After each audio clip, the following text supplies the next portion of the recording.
నారాయణం నమస్కృత్య నరం చైవ నరోత్తమం దేవీం సరస్వతీం వ్యాసం తతో జయముదీరయే.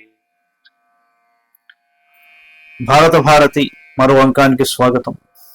మనం మహాభారతంలోని ఆది పర్వంలో 204వ అధ్యాయంలో ఉన్నాం. భీష్ముడు ద్రోణుడు ధృతరాష్ట్రుడికి చెప్పారు, ఆయన పాండవులకి అర్ధరాజ్యం ఇచ్చి చక్కగా ప్రశాంతంగా అందరూ ఉండండి, పాండవులు శత్రువులు కారు, నీకు పుత్రులే అని చెప్పారు. ఆ క్రమంలో వాళ్ళిద్దరూ అలా చెప్పిన తరువాత విదురుడు ఆ మాటల్ని రీఇన్ఫోర్స్ చేస్తూ ఒక విషయాన్ని చెప్పాడు. అదేమిటయ్యా అంటే, విదురవాచ రాజన్ నిస్సంశయం శ్రేయవాచ్యస్త్వమపి బాంధవై నత్వ శుశ్రూషమానే వై వాక్యం సంప్రతిష్ఠతి. ఓ రాజా, మీ హితైషుల కర్తవ్యం శ్రేయస్సును సందేహించక పలుకుటయే. మీరు విననిచో ఆ హితవాక్యాలకు విలువ ఎంత మాత్రమూ లేదు. అంటే వీళ్ళిద్దరూ చెప్పింది మీకు మీ మంచి కోరి చెప్పారు.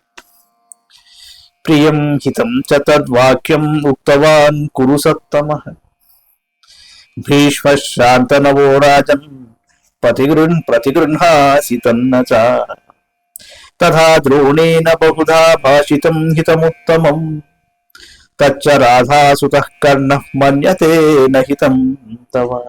రాజా, శంతనుపుత్రుడు భీష్ముడు నీకు ప్రియహిత వాక్యాలు చెప్పాడు, కానీ ఆ వచనాల్ని మీరు గ్రహించడం లేదు.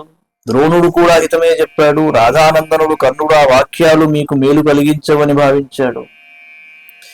చింతయంశ్చ న పశ్యామి రాజంస్తవ సుహృత్తమం ఆభ్యాం పురుష సింహాభ్యాం యోపాస్యాత్ ప్రజ్ఞయాధికః.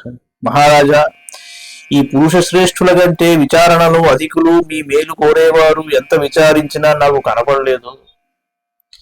ఇమౌ హి వృద్ధౌ వయసా ప్రజ్ఞయా శ్రుతేన చ సమౌ చ త్వయి రాజేంద్ర తథా పాండుసుతేషు చ. రాజేంద్ర, వయస్సు ప్రజ్ఞ శాస్త్రాలలో వీరిద్దరూ ఒకరికొకరు తీసిపోరు. వీరు మీ మీద పాండుపుత్రుల మీద సమానమైన ప్రేమ గలవారని చెప్పాలి. ధర్మే చానవను రాజన్ సత్యతాయాం చ భారత రామాద్ దాశరథేశ్చైవ గయాశ్చైవ న సంశయః. భరతశ్రేష్ఠ, ధర్మంలో సత్యంలో వీరిద్దరూ దశరథరాముని కంటే గయుని కంటే అధికులనటంలో సంశయం లేదు. నచోక్తవంతావశ్రేయః పురస్తాదపి కించన నచాప్యపకృతం కించిత్ అనయోర్లక్ష్యతే త్వయి. మీకు అనిష్టం కలిగించే మాటలు వీరెప్పుడూ మీ ఎదుట పలుకలేదు. అదేవిధంగా నాకు తెలిసి మీకు మీరు అపకారం చేసిన గుర్తు కూడా లేదు. ఇక్కడ చిన్న పాయింట్ ఏమిటంటే, ఒకరిలా ఎందుకు మాట్లాడారు అని విచారించేటప్పుడు వారు ఎటువంటి వారు, వాళ్ళు ఎలాంటి వాళ్ళు, గతంలో వాళ్ళ ప్రవర్తన ఎలాంటిది, దానిని అనలైజ్ చేసుకుంటూ ఇప్పుడు వీళ్ళు చెప్పింది తప్పు కాదని చెప్పడంలో ఒక అర్థం. అలా కాకుండా కేవలం ఒక స్వార్థం కోసమో లేకపోతే మీ ఇష్టాయిష్టాలను బట్టి ఒకరి గురించి మాట్లాడటం వేరే పద్ధతి. ఆయన ఫలానా సందర్భంలో ఆయన నిజం చెప్పాడు, చక్కని మాట చెప్పాడు కాబట్టి ఆయనని శంకించవద్దు అని చెప్పడం వేరు. అంటే బేస్డ్ ఆన్ ఫ్యాక్ట్స్, వాళ్ళ డీలింగ్స్ ఎలా ఉంటాయి దాన్ని బట్టి మాట్లాడడం వేరు. శాస్త్రభూతం వదేత్ వాక్యం. తావుభౌ పురుష వ్యాఘ్రౌ అనాగసీ నృపే త్వయి న మంత్రయేతాం త్వచ్ఛ్రేయ కథం సత్యపరాక్రమౌ. మహారాజా, మీకు వారి విషయాన అపరాధ చింత అవసరం లేదు. ఆ పురుష శ్రేష్ఠులు మీకు హితం చేసేవారే. ప్రజ్ఞావంతౌ నరశ్రేష్ఠౌ అస్మిన్ లోకే నరాధిప త్వన్నిమిత్తమతో నేమౌ కించిత్ జిహ్వం వదిష్యతః. వీరు లోకంలో నరశ్రేష్ఠులు, బుద్ధిమంతులు కావున మీకు వంచనతో కూడిన మాటలను చెప్పరు. ఇది మే నైష్ఠికీ బుద్ధి వర్తతే కురునందన నార్థహేతో ధర్మజ్ఞో వక్షత పక్ష సంశ్రితం. కురునందన, ధర్మం తెలిసిన వారు స్వార్థం కోసం ఏదో ఒక పక్షాన లాభం పొందాలనే ఆలోచన చేయని వారు అని నా విశ్వాసం. ఏతద్ధి పరమం శ్రేయః మన్యేహం తవ భారత దుర్యోధన ప్రభృతయః పుత్రా రాజన్ యథా తవ తథైవ పాండవేయాస్తే పుత్రా రాజన్న సంశయః తేషు చేదహితం కించిద్ మంత్రయేయురతద్విదః మంత్రిణస్తే నచ శ్రేయః ప్రపశ్యంతి విశేషతః అథతే హృదయే రాజన్ విశేషస్వేషు వర్తతే అంతరస్థం వివృణ్వానాయ శ్రేయః కుర్యున్నతే ధ్రువం. ఓ భరతశ్రేష్ఠ, వీరి అభిప్రాయం నీకు కళ్యాణకారకమయ్యా. దుర్యోధనాదుల వలె పాండవులు నీ పుత్రులే, సందేహం లేదు. దీనిని తెలియని ఇతర మంత్రులు మీ శ్రేయస్సును గుర్తింపలేరు. మీ కుమారులపై మీకున్న పక్షపాతం వీరి మాటల్లో తెలిసినందున వారు మీకు కీడే చేస్తారు. ఏతదంధవిమౌ రాజన్ మహాత్మానౌ మహాద్యుతి నో చతుర్వివృతం కించిత్ నశేషతవ నిశ్చయ. కావున వీరిద్దరు తేజస్సులు, మహాత్ములు, కించిత్తు కూడా తగని సలహా ఇవ్వలేదు. కానీ మీరు వీరి ఆలోచనను అంగీకరించలేదు. యచ్చాప్యశక్యతాం తేషామాహతుః పురుషర్షభౌ తత్తథా పురుష వ్యాఘ్ర తవ తద్భద్రమస్తు తే. పాండవులు అజేయులని వీరు ప్రశంసించిన మాటలు సత్యాలు. పురుషశ్రేష్ఠ, మీకు కళ్యాణం కలగాలి. కథం హి పాండవ శ్రీమాన్ సవ్యసాచీ ధనంజయ శక్యో విచేతుం సంగ్రామే రాజన్మకవతాపి. రాజా, సవ్యసాచి ధనంజయుడు శ్రీమంతుడు. అతనిని యుద్ధంలో ఇంద్రుడైనా జయించలేడు. భీమసేనో మహాబాహు నాగాయుతబలో మహాన్ కథం స్మయుధి శక్యేత విజేతుమరైరపి. వేయేనుగుల బలం కల బాహుబలశాలి భీమసేనుని సమరంలో అమరులైనా గెలవలేరు.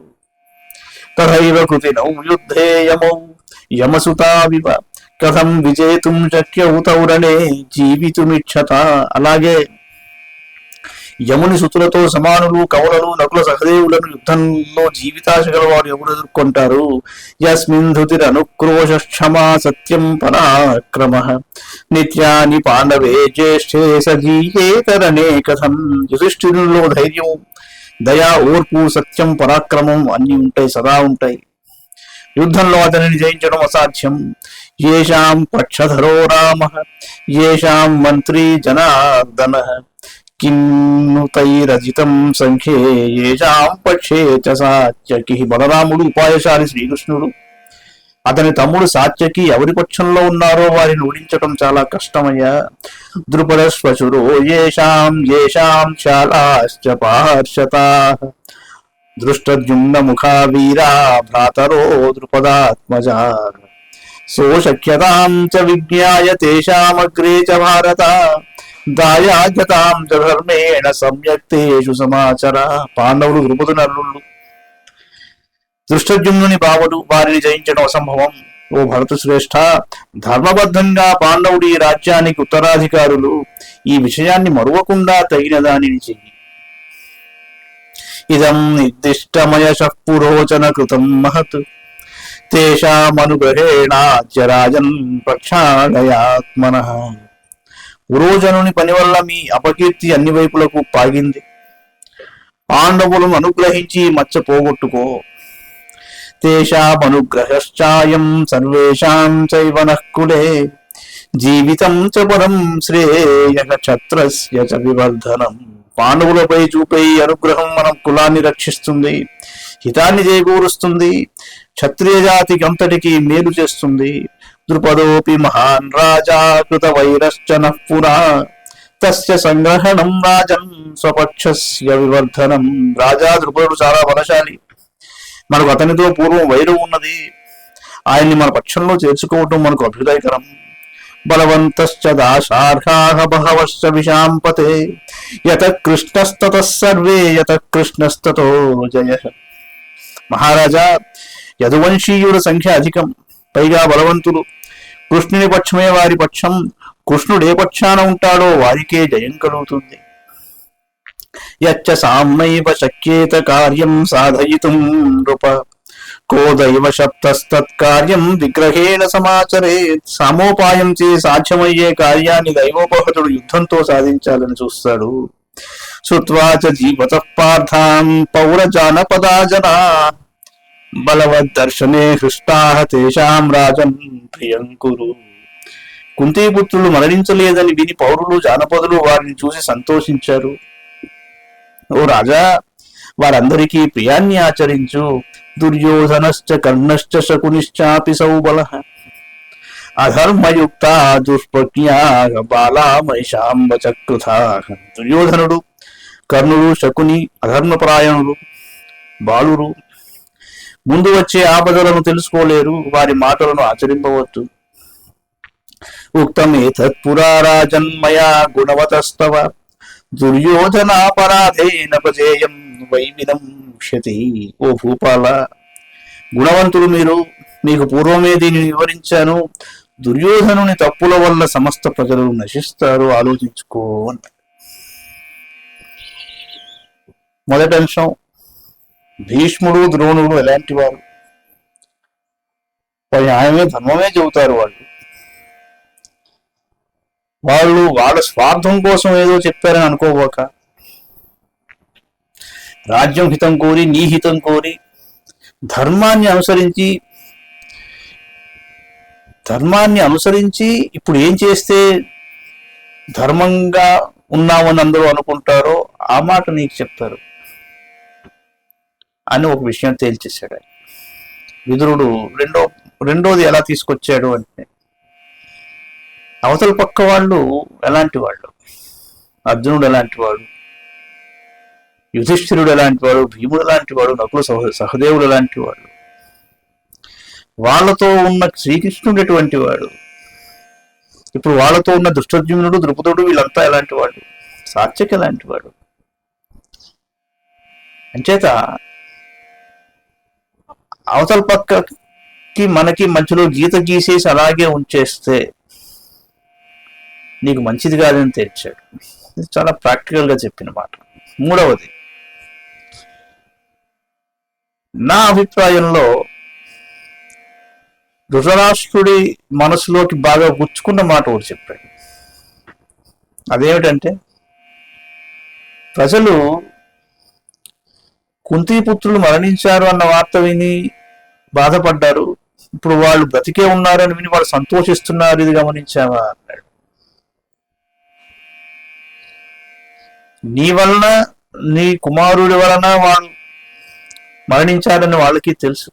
అక్కడక్కడ ఆ నోట వింటారు వాళ్ళు కూడా. ఇప్పుడు వీళ్ళు బతికున్నారు, ఫలానా చోట ఉన్నారని తెలిస్తే అది కూడా వార్త వాళ్ళు తెలిసిపోతుంది, ఏ విధంగా ఇబ్బందులు పడ్డారు అన్నది. సో నీ పాపులారిటీకి, నీ వ్యవహారానికి తేడా వచ్చేస్తుంది, నీ పట్ల గౌరవం వాళ్ళకి పూర్తిగా నశిస్తుంది. అంటే ఈ పరిస్థితుల్లో గనక నువ్వు ఒక డెసిషన్ తీసుకుని వాళ్ళకి అర్ధరాజ్యం ఇచ్చి వాళ్ళని దగ్గరికి తీసుకుంటే ఉత్తరోత్తర నీ మీద గౌరవం వాళ్ళకి పెరగగలదు అన్న మాట చెప్పడం, అది విదురుడి నేర్పరితనం. అంటే ఫస్ట్ లౌకికం, అలౌకికం, తాత్వికం. ఒకరికి ఇది తప్పు, ఇది రైట్ అని చెప్పడం వేరు, అది ఎందుకు తప్పు అవుతుంది, దానివల్ల ఉత్తరోత్తర ఏ సమస్య వస్తుందని చెప్పడం వేరు. ఇది ధర్మం, ఇది అధర్మం అని చెప్పడం వేరు. ఇది ఇంతే, ఇలాగే ఆచరించాలి, లేకపోతే అది ఆచరించక్కర్లేదు, అది పోతుందని చెప్పడం వేరు. దానివల్ల ఉపయోగం లేదు. ఆ సూత్రం అలా ఎందుకు చెప్పారు అని దానిని చాలా చక్కగా వివరించి చెప్పడం లేదు. అప్పుడు ఓహో అందుకని ఆ విధంగా ఆచరించాలా అని వాళ్ళు ఆలోచిస్తారు.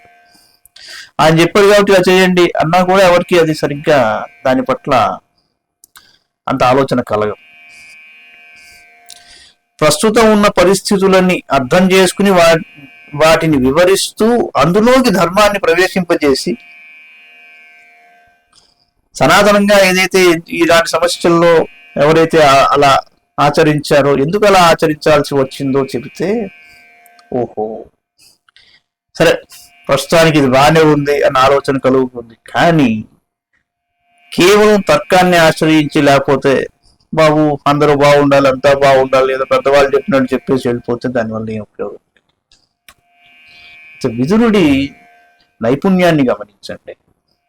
ఇది శ్రీ మహాభారతే ఆదిపర్వణి విదురాగమన రాజ్యలంబ పర్వణి విదురవాక్యే చతురధిక ద్విశతమోధ్యాయ. మంగళం భగవాన్ విష్ణు మంగళం గరుడధ్వజ మంగళం పుండరీకాక్షో మంగళాయతనో హరి. సర్వం శ్రీకృష్ణార్పణమస్తు.